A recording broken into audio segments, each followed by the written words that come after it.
করেছে। হ্যাঁ, পুলিশের গুলিতে একজন মারা গেছে, যেই মারা যাক সে তো বাবা মার সন্তান। আমরা সেজন্য সত্যি দুঃখ প্রকাশ করি। এবং তার বাড়ি রংপুর পীরগঞ্জ, ওখানে আমরা যাতে তার কাফন দাফন সব কিছু ব্যবস্থা করে দিয়েছিলাম। ছাত্রলীগের কয়েকজন নেতাকর্মীকে কিভাবে হত্যা করেছে।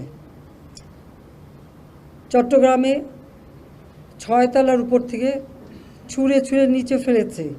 যারা জীবন বাঁচাতে ঝুলে আছে জানলা শিক ধরে, তাদের উপরে পাথর মেরেছে, হাত পায়ের রগ কেটেছে, 7 জন ছাত্রকে হত্যা করেছে।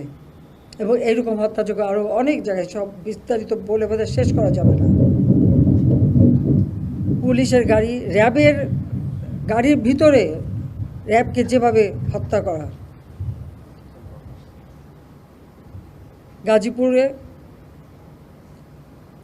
আমাদের এক কর্মীকে শুধু মারেই নাই, হাসপাতালে চিকিৎসা করতে গেছে, সেখান থেকে বের করে নিয়ে এসে তাকে মেরে ঝুলিয়ে রেখে দিয়েছে পুলিশ।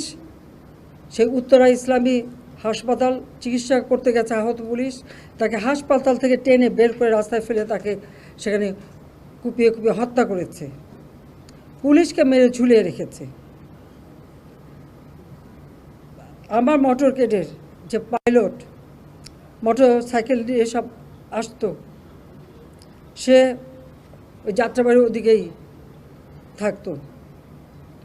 ওখানে প্রত্যেক বাড়িতে বাড়িতে যে তারা খুঁজছে পুলিশের কেউ আছে কি না, আওয়ামী লীগের কেউ আছে কি না।